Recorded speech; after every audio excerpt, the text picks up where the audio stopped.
Students, आज का हमारा टॉपिक है Gandhi ji becomes people leader. Gandhi ji का जन नेता बनना। इससे पहले जो गांधी जी का मूवमेंट था नॉन कोऑपरेशन मूवमेंट, और वो मूवमेंट हालांकि अपने जो उसके स्पेसिफिक एम थे उनको प्राप्त करने में विफल रहा। न तो असहयोग आंदोलन के कारण जो गांधी जी की सोच थी कि शायद 1 वर्ष में ही स्वराज मिल जाएगा, लेकिन ऐसा नहीं हुआ। और न ही असहयोग आंदोलन के कारण जो उनकी सोच थी कि हिंदू मुस्लिम यूनिटी हो जाएगी, वो भी ऐसा पॉसिबल नहीं हुआ। लेकिन फिर भी असहयोग आंदोलन के कारण भारतीय राष्ट्रीय आंदोलन ने एक नए युग में प्रवेश किया, और इस आंदोलन में पहली बार जो जनसाधारण के सभी वर्गों ने बढ़ चढ़ करके भाग लिया और एक नई राष्ट्रीय जागृति का विकास हुआ। और हिंदू और मुसलमान कंधे से कंधा मिला करके ब्रिटिश शासन के विरुद्ध लड़े, जिसके कारण कुछ हद तक उनमें एकता मजबूत हुई थी। कांग्रेस पार्टी भी देश के अंदर बहुत लोकप्रिय हो गई थी और लोगों का विश्वास हो गया था कि कांग्रेस के अधीन भारत को अंग्रेजी शासन से मुक्त करवाया जा सकता है। दूसरा, विदेशी माल का बहिष्कार लोगों ने करना शुरू कर दिया था। राष्ट्रीय शिक्षा संस्थाओं की स्थापना हो रही थी, और गांधी जी का जो अहिंसा आधारित आंदोलन था उसने ब्रिटिश सरकार के लिए 1857 के विद्रोह से भी बड़ी चुनौती पेश कर दी थी। तो गांधी जी पूरी तरह से अब जन नेता बन गए थे। By 1922 the Indian nationalism had undergone a significant and substantial changes and Mahatma Gandhi had emerged as a people leader. 1922 तक भारतीय राष्ट्रवाद के स्वरूप में परिवर्तन हो चुका था। Indian nationalism had undergone a significant and substantial changes and Mahatma Gandhi had emerged a people leader. और गांधी जी एक जन नेता बन चुके थे। The awakening arising among the masses because of non-cooperation movement transformed the national movement into a mass movement। असहयोग आंदोलन के कारण जनमानस में होने वाली जागृति ने राष्ट्रीय आंदोलन को जनमानस का आंदोलन बना दिया। यानी असहयोग आंदोलन ने इसको national movement into a mass movement, इसे एक जन आंदोलन बना दिया। Now national movement was not limited to cities and intellectuals only, but had become a mass movement crossing the limit of places, class and community। Intellect का मतलब होता है बुद्धिजीवी, यानी अब यह आंदोलन था, इसका रूप परिवर्तित हो चुका था और यह पूरी तरह से प्रोफेशनल और बुद्धिजीवियों तक ही नहीं सीमित रहा, बल्कि इसका आधार था वो बहुत बड़ा हो गया था। यानी अब राष्ट्रीय आंदोलन नगरों और बुद्धिजीवियों तक ही सीमित नहीं रह गया था, बल्कि यह जन आंदोलन बन चुका था। The promise made by Gandhi ji in Banaras Hindu university speech of 1960 was redeemed. और इस प्रकार गांधी जी ने 1916 में बनारस हिंदू विश्वविद्यालय के उद्घाटन समारोह में जो वायदा किया था वो पूरा नज़र होता आ रहा था। Hundreds of thousands of peasants, workers and artisans started participating in the national movement। किसानों, श्रमिकों और कारों यानी हजारों किसानों, श्रमिकों और कारीगरों ने राष्ट्रीय आंदोलन में भाग लेना शुरू कर दिया था। Most of them had great regards for Gandhi ji, वो गांधी जी का बहुत सम्मान करते थे। And they respectfully called him Mahatma ji, और वो उन्हें श्रद्धा से महात्मा कह करके बुलाते थे, महात्मा जी कहते थे। Because like other leader Gandhi ji neither remained cut off from ordinary people nor did he appear to be different from them.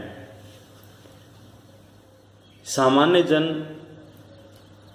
Gandhi ji के प्रशंसक थे, लेकिन क्योंकि गांधी जी न तो अन्य नेताओं के समान दिखते थे और न ही सामान्य जन समूह से अलग रहते थे। Gandhi ji spoke the language of common masses. Gandhi ji आम जन की ही भाषा बोलते थे। And wear clothes like them. ये क्वेश्चन है हमारा, डायरेक्ट यहाँ से शुरू होगा कि गांधी जी आम लोगों की तरह ही पहनावा पहनते थे, आम लोगों की ही भाषा बोलते थे।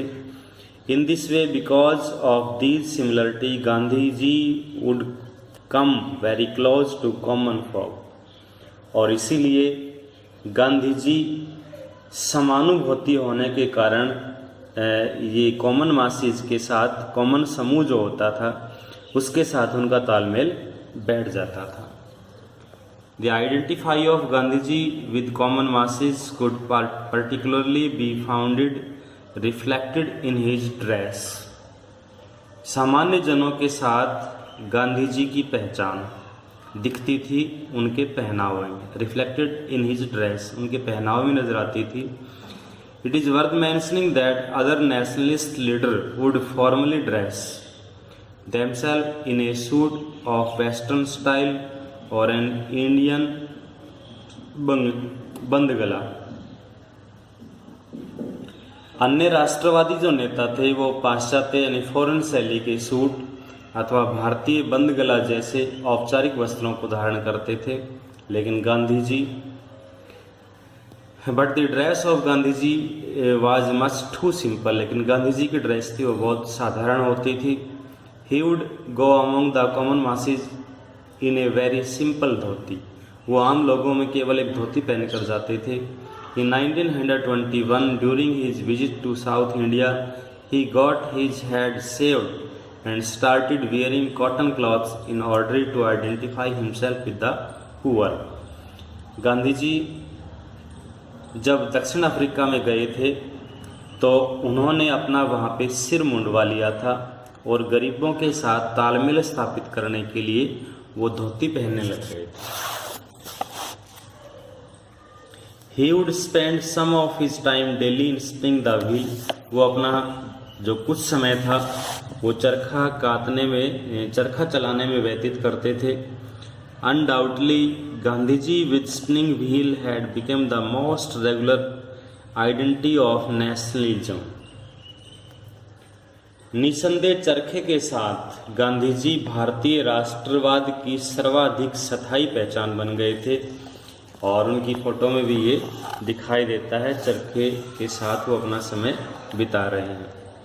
Undoubtedly Gandhiji with spinning wheel had become the most regular identity of Indian nationalism, यानी भारतीय राष्ट्रवाद का उनका चरखा प्रतीक बन गया था। He also encourage other nationalist to work on the spinning wheel. उन्होंने अन्य भारतीय राष्ट्रवादियों को भी चरखा चलाने के लिए प्रोत्साहित किया। The work of spinning by Gandhiji helped him significantly in breaking the boundaries prevailing with the traditional caste system between mental labor and manual labor। पारंपरिक भारतीय समाज में सूत कताई के कार्य को अच्छा नहीं समझा जाता था, लेकिन जो गांधी जी की मानसिकता थी वो कुछ उससे हटके थी, यानी वो इस कास्ट सिस्टम को बिल्कुल समाप्त करना चाहते थे। वो कहते थे कि मानसिक श्रम और शारीरिक श्रम की दीवार को नष्ट करने में ये चरखा हेल्पफुल हो सकता है। The simplicity of Gandhiji and his sympathy for the common masses made him very popular among the common folk. Gandhi ji की सादगी और सहानुभूति, सिंपैथी सहानुभूति for the common masses made him very popular among the common folk, यानी जन सामान्य के मध्य उनकी सहानुभूति और सादगी ने जन सामान्य के उन्हें और नज़दीक ला दिया। The account of Shahid Amin, a historian, reveals that Gandhiji had become very popular among the masses. प्रसिद्ध इतिहासकार शाहिद अमीन के विवरण से पता चलता है कि गांधी जी जन सामान्य के मध्य अत्यधिक लोकप्रिय हो गए थे। We come to know about the popularity of Gandhiji among the masses from a report published in a Hindi newspaper of Gorakhpur in Feb 1921। और इस बात का पता गोरखपुर के एक हिंदी समाचार पत्र में एक छपी रिपोर्ट से चलता है। वो रिपोर्ट क्या थी कि at Bhatni Gandhiji addressed the local public and then the train started for Gorakhpur. Bhatni में गांधी जी ने स्थानीय जनता को संबोधित किया और उसके बाद ट्रेन गोरखपुर के लिए रवाना हो गई। There were not less than 15,000 to 20,000 people at Nankor, Desora, Gauri बाजार, चोरा चोरी, कुसामी स्टेशन। वो कहते हैं कि नूनखोर, देवरिया, ये सब उत्तर प्रदेश के अंदर है। नूनखोर, देवरिया, गौरी बाजार, चोरा चोरी और कुसमई स्टेशनों पर लगभग 15 से 20 हज़ार लोग उनकी झलक देखने के लिए तैयार खड़े थे। Mahatma ji was very pleased to witness the scene at Kusumi as despite the fact the station in the middle of jungle there were no less than 10,000 people here. और महात्मा जी कुसुमई के दृश्य को देखकर बहुत प्रसन्न हुए, क्योंकि जंगल के बीच में स्थित होने के बावजूद भी उस स्टेशन पर 10,000 से कम लोग नहीं थे। और come with their love were seen to be crying, और वो गांधी जी को अभिभूत होकर यानी प्रेम से देख रहे थे। कुछ एक की आंखों में आंसू भी आ रहे थे। At Deoria people wanted to give भेंट फॉर गांधी जी, और देवरिया में लोग गांधी जी को दान देना चाहते थे, लेकिन उन्होंने इसे गोरखपुर में देने को कहा।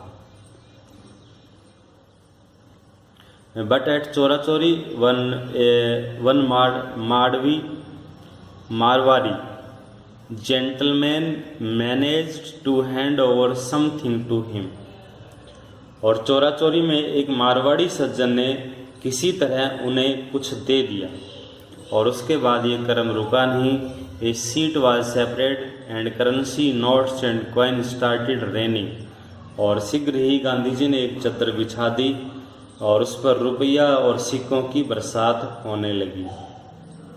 It was a sight outside Gorakhpur station.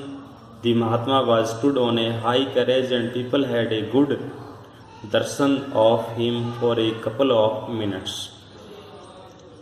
Gandhi ji Gorakhpur station के बाहर एक ऊंची गाड़ी पर खड़े हो गए और लोगों ने कुछ क्षणों के लिए उनके दर्शन किए। तो उसकी सादगी की, गांधी जी की सादगी का पता इस बात से चलता है कि गांधी जी एक तो सामान्य लोगों की तरह ही पहनावा पहनते थे, न कि पाश्चात्य शैली के सूट पहनते थे। धोती पहनते थे, वो भी सूती वस्त्र से बनी रहती थी। वो भी आम जनसाधारण की तरह रहते थे, उनकी भाषा में ही बोलते थे। वह अन्य नेताओं की तरह लोगों से अलग खड़े नहीं होते थे, लोगों के अंदर ही खड़े होते थे और लोगों से घुल मिल करके प्रसन्न रहते थे, और प्रतिदिन अपना कुछ समय जो चरखा चलाने में बिताते थे, और उनके चरखे को मानव समाज के विकास के एक प्रतीक के रूप में देखा गया था। वो कहते थे कि मशीनों ने मनुष्य को पूरी तरह से गुलाम बनाकर रख दिया है, इसलिए उन्होंने मशीनों की घोर आलोचना की थी। दूसरी ओर चरखा गरीबों को पूरक आमदनी यानी सप्लीमेंट्री इनकम प्रदान कर सकता है और उन्हें सेल्फ रिलायंट बना सकता है। वो कहता था कि मेरी आपत्ति मशीन के प्रति सनक है। यह सनक श्रम बेचने वाली मशीनरी के लिए है, तब तक हम श्रम बचाते रहेंगे, हजारों लोग बिना काम के भूखे मरते रहेंगे। वो कहते थे मशीनें लोगों का काम छीन लेती हैं, लेकिन जो चरखा है ये लोगों को काम देता है। और मानव समुदाय के किसी एक हिस्से के लिए नहीं बल्कि सभी के लिए ये श्रम बचाना चाहता हूँ। मैं धन का केंद्रीकरण कुछ लोगों के हाथ में ही नहीं चाहता, ऐसा गांधी जी सोचते थे। और खद्दर मशीनरी को नष्ट नहीं करना चाहता बल्कि इसके प्रयोग को नियमित करता है। यह मशीनरी का सर्वाधिक प्रयोग गरीब लोगों के लिए, उनकी झोपड़ियों में भी चरखा चलाया जा सकता है, बढ़िया मकानों में भी चरखा चलाया जा सकता है।